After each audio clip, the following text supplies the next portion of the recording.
Welcome to this month's Rights in Russia interview.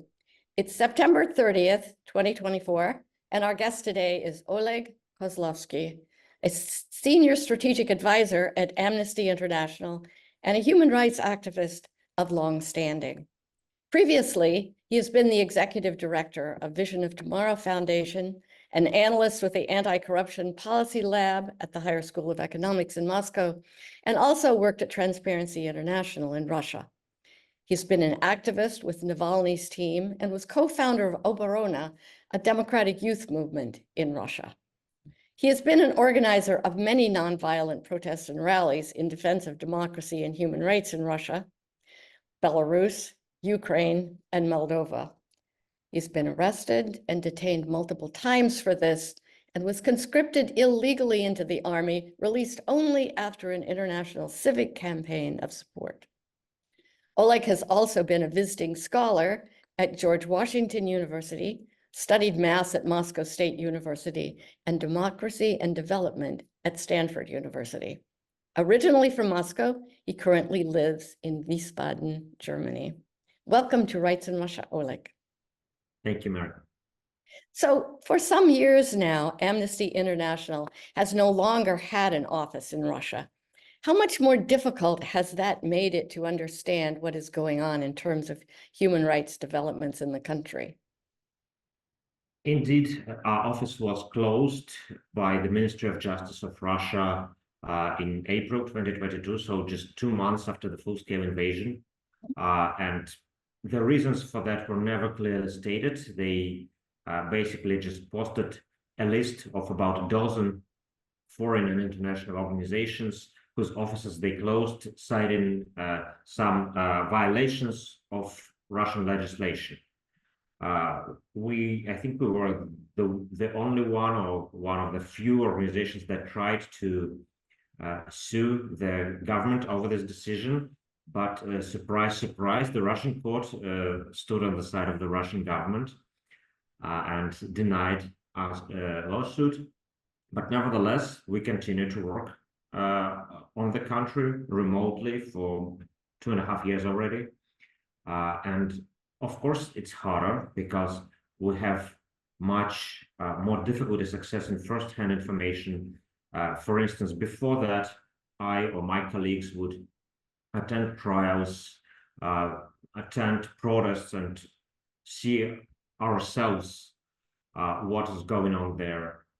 It would be much easier to meet with people who were affected by human rights violations, to attend many events that take place in Russia, to travel around the country.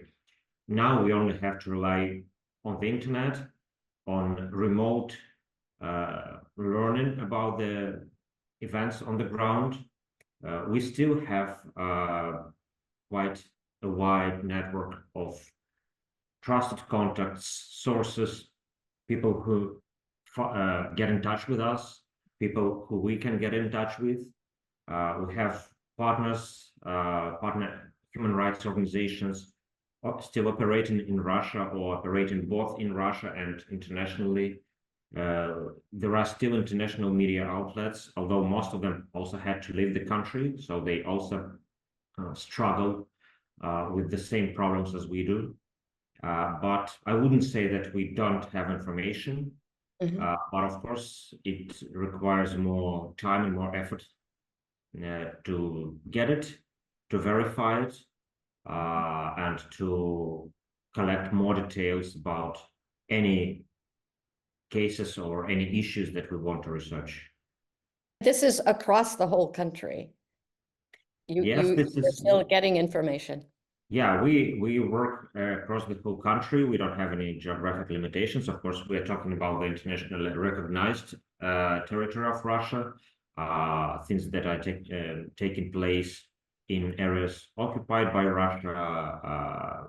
It's our Ukrainian team that deals with them, obviously, but we're working with all parts of the country.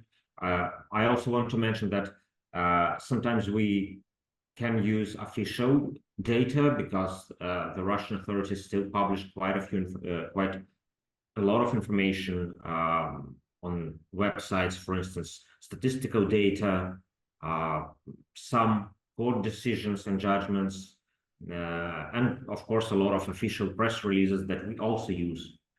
But again, most of that is either second-hand information that we need to verify, or oftentimes there are different technical obstacles to accessing it, but we overcome them.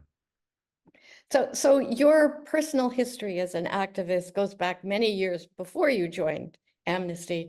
Could you tell us something about how you became an activist in the first place, what organizations you worked for, and whether those organizations still exist? Well, actually, I became an activist when I joined Amnesty International as a volunteer back in the year 2000 when I was still at high school. And back then, there were many groups across Russia. There was a Moscow group where I was also briefly a spokesperson. These groups were quite small, but they were active.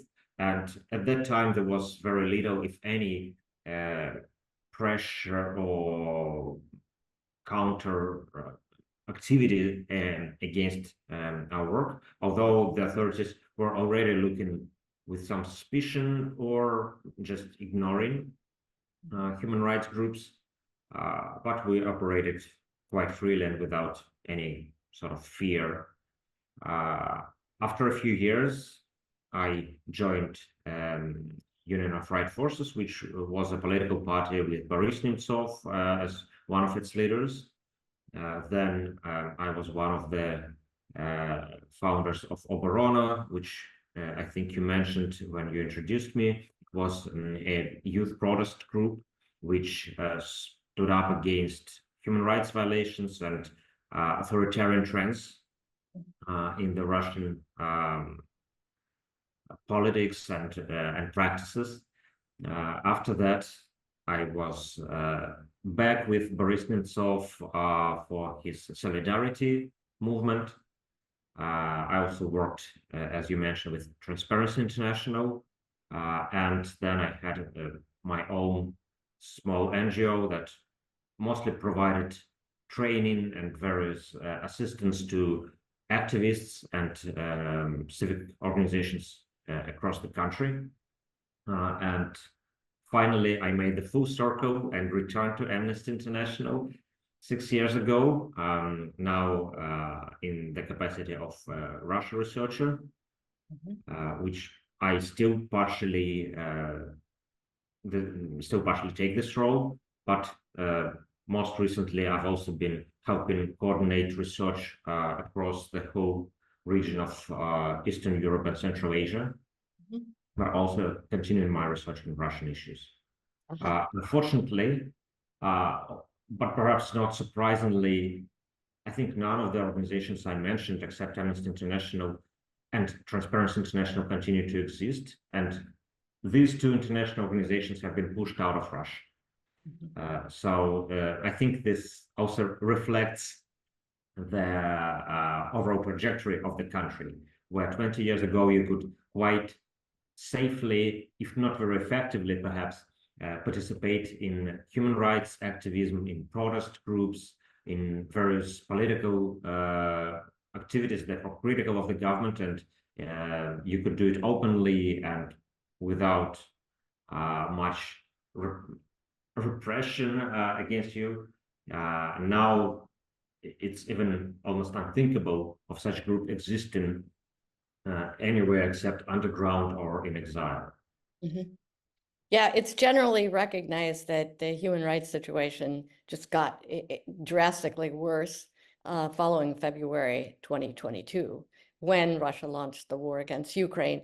But my sense is that human rights were deteriorating for many years before that. In your view, have there been particular turning points in this process, or has it been a year by year, month by month gradual decline? Oh, I think it was both. So I think you cannot find a year when the situation became better than it had been before. Maybe there were periods of relative lull when not much happened, or when negative and positive developments more or less balanced one another. But most of the time, things were getting gradually worse. And actually, I think it was a deliberate policy of the authorities to do things step by step with small changes that would affect different parts of the society, but not at the same time. And it was actually a very smart strategy, because then there would never be incentives for big parts of the society to unite, to come together and to resist these changes, because at every single point of time, it would be either one small group that would be directly affected, or it would be a wide group, but that the problems were not so serious for them to force them to act. And in the end, we found ourselves in a situation when there is almost nothing left and no one left who can stand up against the authorities, at least in any organized way. But at the same time, there were also periods when this slow deterioration of the civic space in Russia, when it became faster.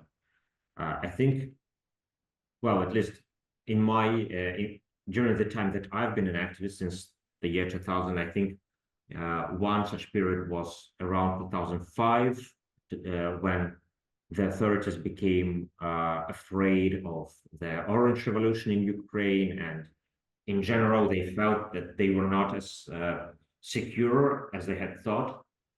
And it was the time when, for the first time, the Russian society also became more active after many years of complete indifference, or almost complete indifference, to what was going on. Then, of course, it was 2012, after the Bolotnaya Square protests and this whole huge movement against electoral fraud. And it was the time when this term was coined, the mad printer, when the State Duma began just passing law after law that would go against human rights, that sometimes would contradict one another. Oftentimes, even lawyers couldn't understand what was said, what was written there, but the general idea was to just try and prohibit anything that could pose any even remote threat. And the last such period, I think, was between 2020 and 2022. So it was the COVID, which was a background for it, and the COVID provided a lot of pretexts for assaulting many freedoms, especially the freedom of assembly, obviously, but also many others. And it also created this sense of emergency, where the authorities were given carte blanche to do whatever they wanted, not just for their health and sanitary situation, but more generally. They felt that it is a time for drastic measures. And it was also the time when the amendments to the Constitution were passed. And we also saw that how it was done. Before that, the authorities generally tried to at least create an image that things were done in more or less orderly way, with respect to international norms, with respect to the Russian legislation and the Russian Constitution, to democratic principles, and so on and so forth. Since 2020, I think they just got rid of this charade, and they were just doing many more things more openly. It was also the time when much more heavy-handed and radical methods were employed against the top critics of the authorities, specifically the poisoning of Alexei Navalny. which took place in August 2020. And of course, 2021 was one of the most important years for the Russian civil society, because it was basically the year when the authorities went with a full frontal assault on on whatever remained of the Russian civil society, with banning of all major opposition groups, with forcing many major human rights organizations out of the country, or forcing them to close their offices, with forcing independent media to also either shut down or leave the country. So by the time they have this full-scale invasion of Ukraine in February 2022, there was almost no organized civil society in Russia to speak of that could offer any kind of sustained resistance. And of course, well, we can only speculate whether this was the plan from the beginning, whether it was just a happy coincidence for the authorities, or if they waited for some conditions to be ripe in order to take the drastic measures, like this full-scale war against a neighboring country. But the situation was and remains like this, and especially now with Alexei Navalny being murdered and just recently being killed, and just recently we found there was published evidence that it appears to have been just a direct murder, not just some kind of negligence. So all masks are down, and we just facing authorities that don't care at all whether they are seen as respecting human rights or not, because, well, they think that everyone understands everything, so there's need to play any more roles. Are there examples? Are there any examples of human rights groups in Russia that are still able to work? There still are, yes.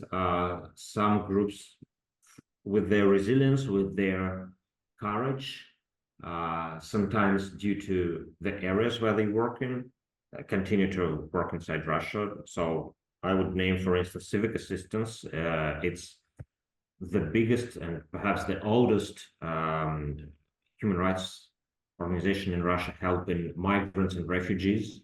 And as you understand, this is a very difficult topic to work on in today's Russia. First, because there are many of these refugees because of the war, refugees and internally displaced people, and all sorts of people who were who lost their homes because of the war. Also people who continue to come to Russia from other countries and face all sorts of abuses and violations of their rights. And also because the Russian authorities are showing this kind of disregard for rights and well-being and even lives of both their own citizens and especially of the foreigners. So this organization does a lot of very important work that no one else does in Russia, and which supposedly Russian authorities would have to be doing, because it's usually in their area of responsibility to assist migrants in arranging their let's say legal situation, for instance, or in providing refugees with advice, but they're not doing that. Another such organization is Committee Against Torture, Crew Against Torture. Apologies. This organization has faced a lot of various attempts by the authorities to shut them down, to proclaim them a foreign agent, to go after their members, but they continue to work. They continue to assist people who suffer from torture or other treatment in the hands of officials of Russian law enforcement agencies, or other kinds of government agencies, and I had to also work with them directly because of some of cases that, well, situations that I found myself in, and they are doing also an incredible work that that is extremely professional and extremely brave and courageous. Yeah, and most of them, as far as I know, continue to work inside the country. And there are also more that work on specific issues. There are also local organizations that assist their the people who live in various territories. There are many informal organizations that don't have offices, that don't have bank accounts, that only have volunteers, that are only supported through donations or through volunteer work, and that still continue to assist people like Ukrainian refugees, or like people who suffered, women who suffered from domestic violence, and so on and so forth. So this work never stopped, although now, of course, it's getting much, much harder than it used to be. Of course. So what about the general public? Is there support for human rights in the general public? And is there, just tied to that, perhaps a difference, generational difference? For example, are younger people more or less supportive of human rights these days? I haven't seen, to be honest, any serious generational difference. There used to be in the past. Actually, when I joined Amnesty, nearly all my peers at my school, at the university then, would just not understand what it was all about. They thought, well, probably you're either getting some money somewhere in some shady ways, or it will somehow help you with your career, because why would somebody just go and volunteer their time, give their time, even spend their money on something that doesn't help them directly. But eventually I saw that both these people, as I grew up, they also changed their views, and younger people became more socially active. And the older generation in Russia is actually very socially active. Looking at the data for our website, for instance, as far as I know, we have quite a few people, middle-aged and senior people, who are very active, even compared to many Western countries. Probably because that generation had seen the Soviet Union, had seen the perestroika, had seen the social upheaval. They can also compare what the situation was in different periods, and they don't want a return to the worst times, and they also understand that there is progress to be made. So I don't think it's a generational difference. I think many Russians, probably most Russians, I haven't seen the numbers, and I don't really trust the numbers these days from polls. But well, everyone, of course, understands that he or she has human rights. It's much more difficult to also admit that others have human rights, and the most difficult part is to admit that even people you don't like have human rights. So here, I think the situation may be different. And it would require a lot of research to see where we stand now in Russia, and how many people stand on which stages of this realization. But in general, the idea of human rights is very much alive. I think even despite all the efforts of the authorities to paint human rights as some kind of foreign Western concept, which has nothing to do with Russia's traditional values, but in reality, we see that even people who are supposedly patriotic, supposedly share the values of the authorities, or at least say that they do so, supposedly not immersed in the human rights community, human rights rhetoric, people who have never been to the West, who have never been involved in any human rights activities, when they or their families or their communities face issues, we see that they use human rights language. For instance, those women who go out in support of their husbands mobilized for the war in Ukraine, they also use human rights language. Even people who often, whose ideas are often very unpleasant to most human rights activists, people with nationalist ideas and fierce nationalist ideas, we hear even from them that they use the same human rights language. So it's very deeply embedded already into the structure of the Russian society. And I don't think that the authorities have managed so far to portray as something that Russians shouldn't care about. Then, of course, the biggest problem is if you realize that there are human rights, but you don't see how to protect them, then you can start to become cynical about it. And many people are cynical about it. They say, yes, of course, we have these human rights, but we cannot use them. So what's the purpose? But this is what human rights are all about. You need to defend them in order to actually to have them, right? Are there, is it possible to say which human rights are most subject to repression or most under threat? Is there a hierarchy, for example? Well, at Amnesty, we don't believe in a hierarchy. We believe that all human rights are intertwined, and you cannot really say that, well, these human rights are important, and these human rights, you don't really need them so much, because usually when some of the rights become violated, it inevitably affects all the other rights. But of course, if we look at the situation in present-day Russia, we see that the authorities have been quite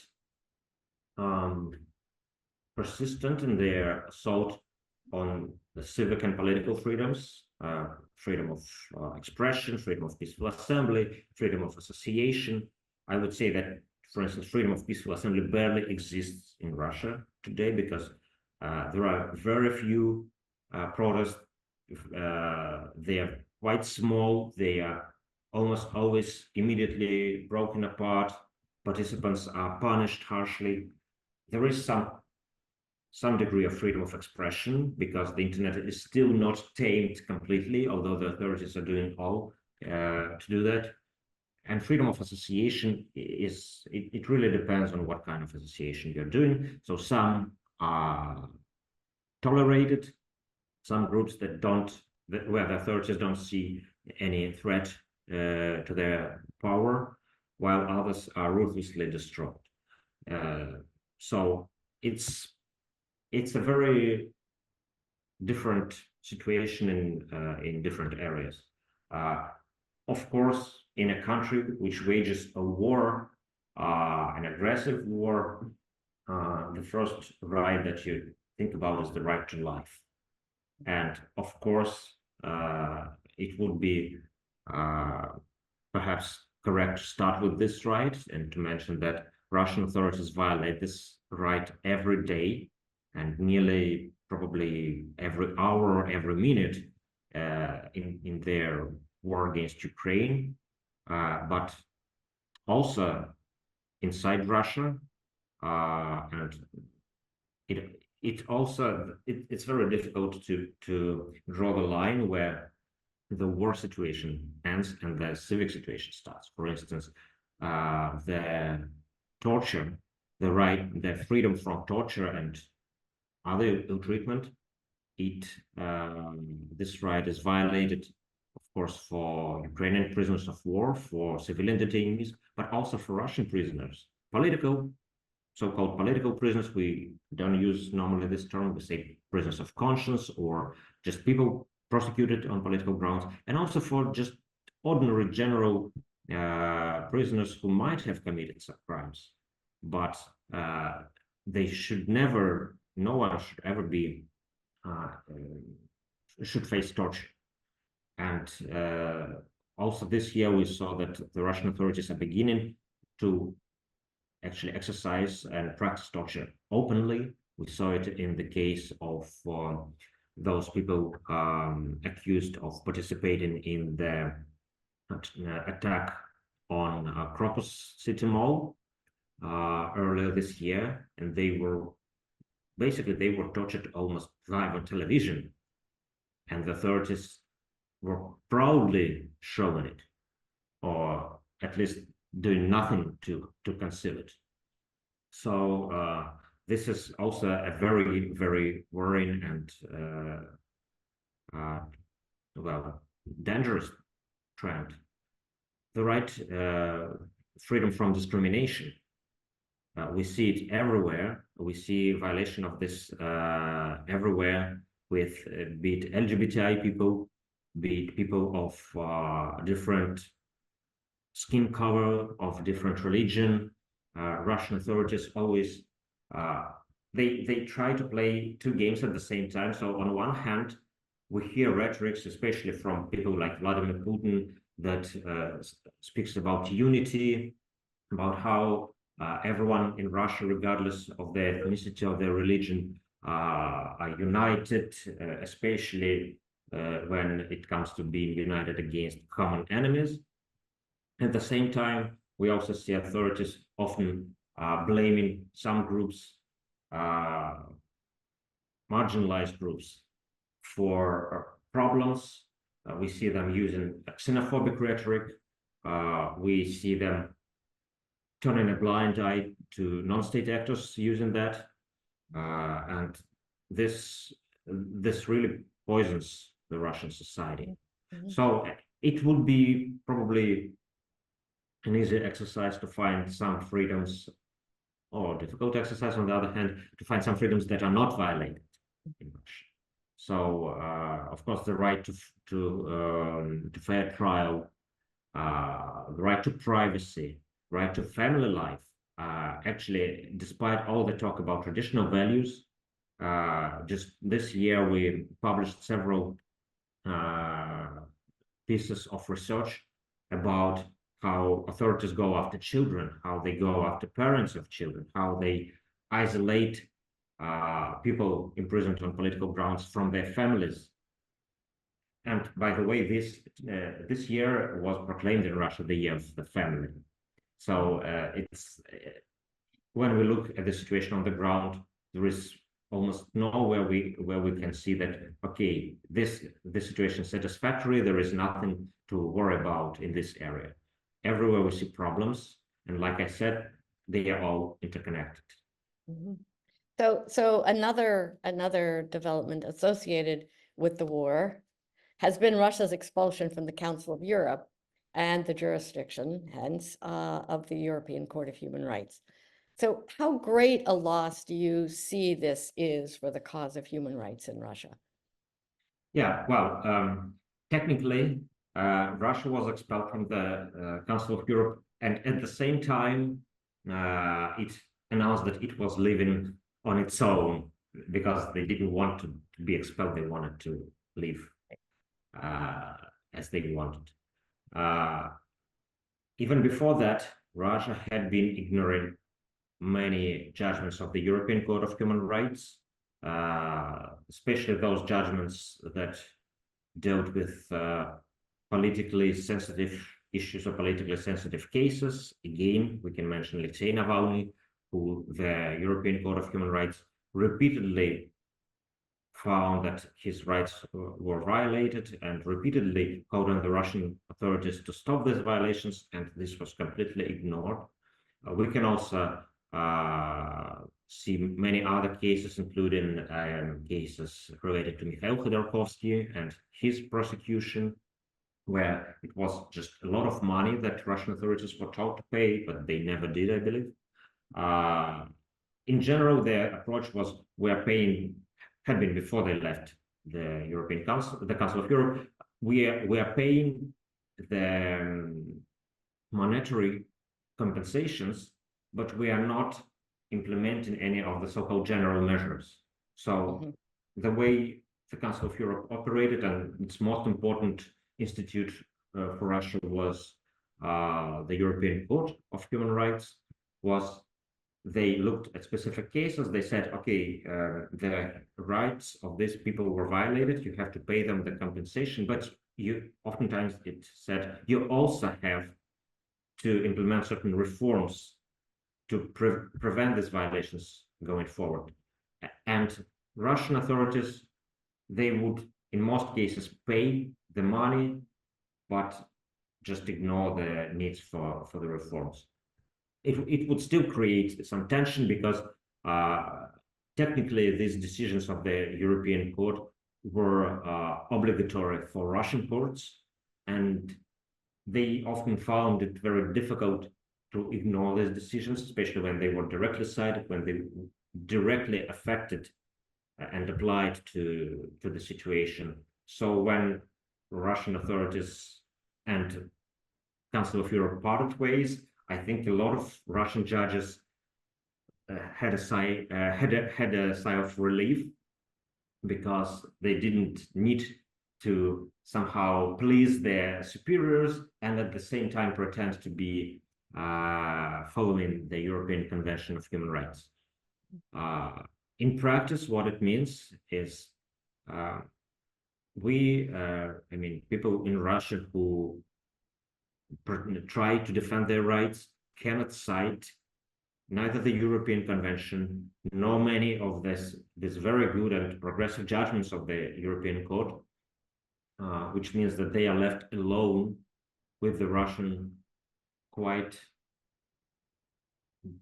dysfunctional judiciary system, which in the past you knew that, okay, I can lose all my legal battles in the Russian system, but in the end, there is a hope that eventually, maybe 6 years from now, 10 years from now, but the European Court of Human Rights will decide on my case, and I will get justice and satisfaction in the end. And this was both a moral boost, I think, for many people, because, well, it's important to understand that there is some justice. And it's not abstract justice. It's not justice in the afterlife, but in this very life, you can get a paper that says, well, your rights were violated, and you will get some monetary compensation, and you will feel that, well, at least you got your satisfaction. Now, you only have to deal with the completely regulated and controlled Russian justice system. So, of course, in this sense, Russian society, Russian people lost access to this last hope that the European Court of Human Rights was for many. On the other hand, I also cannot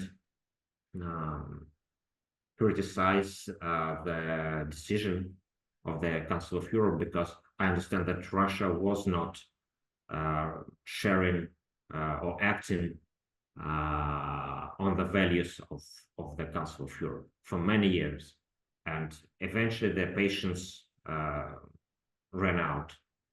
And of course, it also damaged the reputation of the Council of Europe when they showed that, yes, you can ignore decisions of the court and still remain a member of the Council. So they made this decision. Russian society suffered, but hopefully it will be at least a signal to other countries who are still members of the Council of Europe that they should take it seriously. Right. Many observers have argued that the future of Russia depends very much on the outcome of the war. The implication being that there's more chance of a positive change occurring in Russia if Russia loses the war than if Russia wins. Do you have a view? Well, it's very difficult to predict. I think, well, one of my degrees was in political science, and specifically I was looking at regime transformations, and there is some kind of, it's not a law, there are no laws in political science, but more of an observation that many authoritarian regimes had to change or just fell and were replaced by something better, oftentimes, but not always, when they lost wars. On the other hand, we also see that there are many cases when they lost wars, and it also caused even more repression domestically. There are also many cases when they won wars and it didn't change anything at home. So I don't think there is any direct relationship, and I also don't think that Ukraine has as its goal improvement of the human rights situation in Russia. I don't think this is what they're fighting for. I may be wrong here, but judging by what their leadership is saying, they are fighting for their land, for their independence, for their security, and not for human rights or even some kind of a regime change in Russia. So in the end, any change will come from within Russia, from the Russian society. Moreover, even if Ukraine wanted and it had the resources to impose some kind of a better governance on Russia with a better human rights system and so on, they wouldn't be able to do it without an active participation of the Russian society. So I firmly believe that the Russian society is the one actor who can change this, although they are not, they're not well organized for this at the moment. They are mostly demoralized.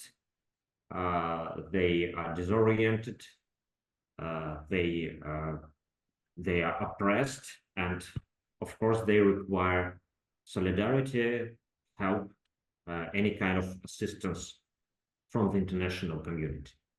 This is, I think, what the role of the international community is, to help societies, not just the Russian, but in many other authoritarian countries, which struggle to organize, which struggle to fight for their rights, to help them realize their strength, to help them organize, to help them well, become more effective.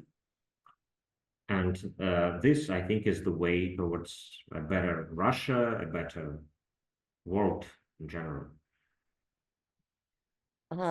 Yes. And we have time for one last question. Oleg, you yourself have had to leave Russia because of the clampdown on human rights organizations. So how difficult is it to live abroad? And how do you see your prospects for returning? Well, my situation was comparatively easy one. So I have my job. I worked at an international organization. I continue to work here. I'm quite safe and secure. My colleagues, brilliant colleagues working at Amnesty Germany, helped me settle here. So my situation is better than for 99% of others who had to leave Russia, not to mention those who lost their homes, lost their family members, and were displaced by the war. So there is, I don't think I should be complaining. Of course, I would like eventually to be able to come back to Russia to assist in changing it to the better, to improving its human rights situation, improving its democratic practices, and so on. I hope that, well, I will have such an opportunity. I also work together with various Russian activists, both living in the country and living in exile, who develop various projects, ideas, programs to implement eventually in this new Russia, whenever it comes into existence. So I don't think we should be just waiting here idly. I think those who have left the country, they have some kind of a moral duty to assist those who stay in the country and to use any resources that we have here to make this future a little bit closer to today. Well, I want to thank you, Oleg Kozlovsky, for your insightful and comprehensive comments on the human rights situation in Russia today. And we wish you the very best as you chart your way forward in troubling times, and hope to see you perhaps again on Rights in Russia. Thank you for your time. Thank you, Mary.